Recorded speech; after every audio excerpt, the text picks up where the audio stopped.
حافظي على سرية وأمان بياناتك. خدي بالك، بياناتك مسؤوليتك وما تشاركيهاش مع أي حد.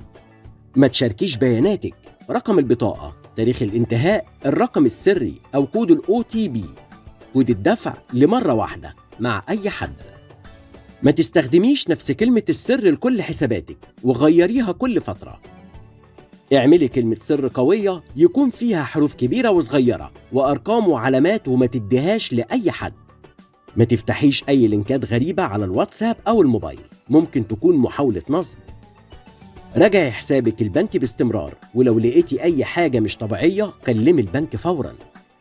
لو بطاقتك البنكية ضاعت كلمي البنك فوراً علشان يوقفها ويحميكي من أي استخدام غلط. حماية بياناتك هي حمايتك.